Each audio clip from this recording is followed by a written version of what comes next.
Anne Ouellette, responsable de communication de la Ligue de hockey d'excellence du Québec, volet masculin. Bienvenue Sur le banc des joueurs. J'ai l'occasion d'être en compagnie d'une personne qui est assez riche en expérience hockey, une feuille de route assez impressionnante et qui s'implique aujourd'hui auprès des joueurs, auprès des gens. Le directeur technique de la franchise des Grenadiers, M. Éric Lecomte. Salut Éric. Salut, ça va bien?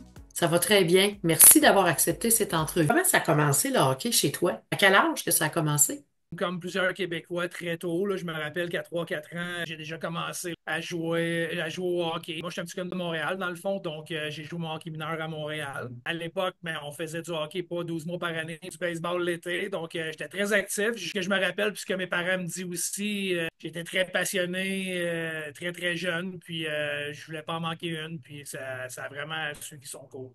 Comment ça s'est passé, ça, au niveau de votre hockey mineur? Vous avez gravi des échelons assez importantes, là? Ouais, mais à l'époque, nous, moi, où j'étais à Montréal, là, dans le coin de Montréal, on était un peu jumelés avec Hochelaga. Donc, mes années à moi, mes plus jeunes années, c'était les Hurons de Montréal. Par la suite, quand on tombait dans le double lettre, dans le 2A, on s'appelait les 2H, qui étaient les Hurons d'Hochelaga. Donc, la région comme telle était immense. On avait eu une équipe 2A, ce qui faisait que c'était vraiment, vraiment fort dans ces années-là. Là. Si on pense un peu à la région de Montréal, ben, on avait quasiment la moitié de l'île là, qui faisait une équipe à chaque niveau pour ça. Donc, j'étais privilégié. À chaque année, que j'étais première année ou deuxième année, j'ai essayé toujours de me tailler un poste avec l'équipe 2A dans ce temps-là. Donc, j'ai évolué tout mon hockey mineur pour les Hurons d'Hochelaga jusqu'à Midget. J'ai pas joué au Midget 3 parce que quand je suis arrivé à Midget 3, il y avait un camp de baseball En 3A. même temps que le camp de sélection. Ouais, puis je voulais vraiment finir mon baseball. Puis le hockey dans ce temps-là n'était pas comme aujourd'hui, les mentalités n'étaient pas les mêmes. Fait que donc on m'a dit, ben, si tu ne te présentes pas au pré-camp, mais j'ai trois de hockey, Tu tu ne pourras pourras pas venir pas. au camp. Puis ben, moi, j'ai dit, ben, je m'en vais jouer au baseball. J'ai toujours joué au baseball, donc je suis allé jouer au baseball. Fait que j'ai pas été invité au camp. Je suis retourné à Bantam comme deuxième année, parce que les âges étaient différents dans ce Oui. temps-là. Je me suis fait drafter junior, donc j'ai pas joué au Midget 3A. J'ai passé du Bantam au junior majeur. Mais c'est pas un petit bonhomme, là, hein? 6 pieds 4. 6 pieds 4, ouais. Donc, j'imagine que tu as toujours été dans les grands, dans tes clubs. Il était déjà à 6 pieds 2, 6 pieds 3 bantam. C'est sûrement que ça l'a aidé à te faire voir, Oui, bien oui, évidemment, non, là. tout à fait, tout à fait. J'avais un bon gabarit pour un joueur de hockey. Je me rappelle bien, là, mon année de repêchage à 15 ans junior, j'étais à 6 pieds 3, 175 livres. Cette année-là, Bantam, ma deuxième année Bantam, je pense que j'étais dominant. Là. Cette année-là, j'ai vraiment eu une belle saison. On peut faire un parallèle. À la fin de la saison, un certain monsieur Marcel Patnaud, Ah, ouais, qui était GM avec le Collège français de Longueuil, qui lui a formé une équipe d'été pour évaluer tous les joueurs nés en 1975. Les gars Major 3, donc tu sais, dans ces années-là, il y avait Alexandre Daigle, Sébastien Bordelot, tu sais, des joueurs comme ça. Puis M. Patnaud m'a amené avec eux, vu que moi j'étais Bantam. C'est à ce moment-là que tout, tout ouvert. tout a déboulé parce que je compétitionnais avec ces joueurs-là. Dans ces années-là, junior aussi, tu peux être repêché les 15 ans seulement dans les 5 premières rondes. Donc, j'ai été classé en cinquième ronde juste pour être sur la liste. Puis, de semaine en semaine, ça descendait puis j'ai finalement été le choix de première ronde dans le junior. Arrivé avec les Olympiques de Gatineau en 91. Donc, ma première année d'éligibilité, j'ai été repêché dans la Ligue nationale avec les Blackhawks de Chicago. J'ai fait tout mon parcours junior à Gatineau. Puis ma dernière année, j'ai été échangé contre un certain José Théodore. Ah, Donc, ouais, exactement. Fait que c'est mon année des noms qu'on connaît, hein? ben oui, c'est ça, exactement. Tu sais. José, je pense qu'il est plus jeune que moi d'un an ou deux. Donc, Gatineau à Hall, dans ces années-là, allait dans les années qui venaient plus pour la Coupe Memorial. Ouais. Puis OK. moi, mon année 19 ans, il savait que je ne revenais pas. J'avais déjà signé un contrat avec la Ligue nationale. Donc, ma dernière année junior, j'ai été échangé avec les Faucons de Sherbrooke. Par la suite, ben, j'avais un contrat. J'étais allé dans les mineurs, le club école des Blackhawks de Chicago. J'ai été là pendant 3 ans de temps. Par la suite, j'ai signé un contrat avec les Ducks d'Anaheim. J'ai joué une autre année dans les mineurs pour le club école des Ducks. Quand même, deux bonnes blessures à un très jeune âge. À 20 ans, j'ai eu une reconstruction du genou. Donc, OK. le SPL, MCL, qui m'a gardé longtemps en dehors du jeu un peu assez longtemps.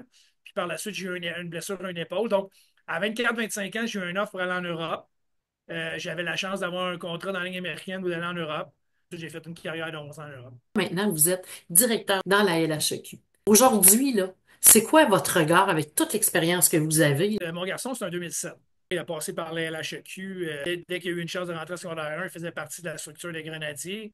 Donc, j'ai eu la chance de vivre un peu mon parcours à moi, puis j'ai la chance aussi d'avoir pu être entraîneur. Ma plus grande expérience, ma plus grande, ben, je vais dire richesse, mais au niveau hockey, je l'ai fait dans la LHEQ. C'est sincèrement ce qui m'a amené le plus d'expérience pour être capable de coacher par la suite au M18.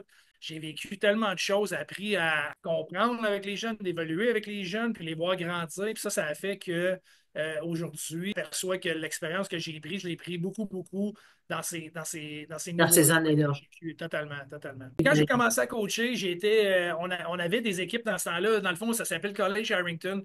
Martin Daou, qui était le directeur hockey là. Puis ça s'est passé bizarre, mon coaching, c'est que dès que j'ai arrêté de jouer, dès que j'ai pris ma retraite, je suis revenu de l'Europe. Martin Daou, il m'a appelé puis il dit écoute, ça tenterait-tu de venir coacher une équipe? Fait que je me suis Intéressant. lancé là-dedans. Il y avait moi, puis Pat Boileau, puis Gabriel Hamelin. Je me suis comme lancé dans le coaching sans trop savoir ce qui se passait. Martin, quand il allait coacher, c'était on s'en va travailler. C'était pas on s'en OK. va coacher, on s'en va travailler. On a un travail à faire. OK. J'ai vraiment appris ça de C'est vraiment lui. la profession de coach, d'entraîneur qui t'a inculqué, là. Je ne vais pas tomber sur quelqu'un mieux que Martin parce que OK. Martin Daou, c'est un travail pour lui. Il prend ça comme un travail, il prend ça sérieusement. C'est pas juste un hobby, c'est un travail. Ça, je l'ai appris très vite. Ces 3, 4 années-là que j'ai commencé à coacher avec Martin ont été tellement bénéfiques. Ça a tout changé ma vision du coaching. Puis à partir de là, ben encore aujourd'hui, des fois, je vois des jeunes arriver puis je leur dis hey, c'est un travail. Quand tu viens ici, c'est un travail parce que c'est pas juste à l'arrière du banc. Et ça a dû changer aussi ta perception du jeu. Totalement. Totalement, totalement. Mes plus grandes lacunes, mes plus grandes lacunes comme joueur sont probablement devenues mes forces comme entraîneur. Et j'étais un joueur offensif. On m'a souvent reproché ma Ouais. défensive. Ouais. Puis, tu sais, quand je suis arrivé comme entraîneur, j'ai réalisé qu'on gagne souvent avec la défensive, puis on a besoin. Fait que, oui, ça a complètement changé ma façon de penser, ça c'est certain. Tu sais. Est-ce qu'on pourrait dire que tu as compris rapidement que oui, c'est un travail, mais c'est un travail d'éducateur, d'enseignant? Parce que Tout à fait. ça va bien plus loin que d'apprendre la game là, en tant que tel, là. Parce qu'en tant que directeur technique de la franchise, j'imagine que tu as des choses aussi à partager avec les entraîneurs des équipes de la LHQ. En fait, c'est mon rôle ici avec les Grenadiers comme directeur. Puis, tu sais, ma philosophie à moi, c'est pas de leur imposer par rien parce que personnalité, il y a La ces. couleur. Ben oui, il y a ces choses à lui qu'il veut essayer aussi. Fait que ça, il faut que tu leur donnes libre choix à eux là-dedans. Mais c'est des encadrer puis des fois des amener vers hey, d'essayer de les challenger dans le sens que tu penses-tu que ça, t'as-tu déjà essayé ça? Non, mais tu sais, là, tu te fermes à ça, peut-être l'essayer une fois. Fait que moi, je suis beaucoup plus à essayer de Hey, savez-vous quoi, les boys, on rentre dans le bureau, on jase de hockey. Comment a été ta fin de semaine? On dirait que ça fait 11 ans que je suis directeur de franchise ou directeur du programme hockey à Châteauguay. Qu'est-ce que je peux changer, Eric, depuis ce temps-là? C'est une très bonne question. Je pense pas que j'ai les réponses à ça. J'ai mes idées. Tu sais, souvent, on entend les gens, ces réseaux sociaux, on développe moins de joueurs. On dit souvent que la game a changé, mais pas tant que ça. Est-ce que les joueurs sont meilleurs? Oui. Plus rapides, plus forts physiquement. Pourquoi? Parce qu'on est beaucoup plus évolué là-dessus. Quand je parle de la game, là, ça change pas. Là. Faut que tu joues défensif, faut que tu gagnes tes batailles, faut que tu. Fait que ça, c'est des choses qui changent pas. Ce qu'on vit présentement, c'est beaucoup je vais dire individualiste, mais oui, beaucoup de joueurs qui ont un entraîneur privé de patin, qui ont un Ouais. entraîneur privé de lancer, qui ont un entraîneur privé fait que là, ça en fait beaucoup. Mais à un moment donné, il faut que tu sois capable de mettre ça ensemble. On a vu des joueurs extrêmement, extrêmement talentueux, là, des mains là, incroyables, puis un coup de patin incroyable. Puis là, après ça, c'est de trouver comment on peut amener ça dans le match où ce que tu fais face à des adversaires, où ce que tu as quelqu'un qui court après, où ce que tu as un plus gros que toi Ouais. qui veut t'enlever la rondelle, puis qui est plus fort que toi physiquement. Fait que, tu sais, un peu toutes ces choses-là que j'essaie d'apporter pour les préparer. Tu sais, l'entonnoir se referme. Oui, il y a beaucoup d'équipes. Puis là, ben, on donne la chance à tout le monde. Puis là, ben, tu as une chance de te développer. Puis là, Bantam, c'est un peu moins. Puis là, Midget, c'est encore moins. Il y a seulement que 16 équipes ou 15 équipes, mais j'ai 3A. Puis Junior, c'est encore pire. Rendu là, l'entonnoir se referme. Fait que nous autres, c'est d'essayer d'aider ces joueurs-là le plus possible à les préparer à qu'est-ce qui s'en vient pour toi. Tu sais. La LHQ, dans la structure qu'elle propose, est-ce que ça vient justement t'aider à faire tout ce que tu fais? Mais des fois, on entend dire, la LHEQ, les équipes devraient être dans les écoles. Je m'excuse, là, mais la LHEQ sont dans les écoles. Ils sont dans un sport-études, sont encadrés. La communication avec l'école, là, c'est à chaque jour. Il y a eu sa classe de 7h30 à midi à 1h, il dîne. Par la suite, il se dirige à l'aréna. Puis, ben là, comme je vous dis, c'est du gym, c'est du vidéo, c'est des meetings d'équipe. Fait que Fait que, tu sais, le développement, il est là aussi, là. Moi, ça, j'ai aucun doute. Mon fils le fait, puis j'ai rien à dire. La LHEQ, c'est un très beau tremplin. Naturellement, ça ne plaira pas toujours à tout le monde, mais c'est un beau tremplin pour les jeunes, ça, c'est certain. Qu'est-ce que tu auras envie de dire aux parents?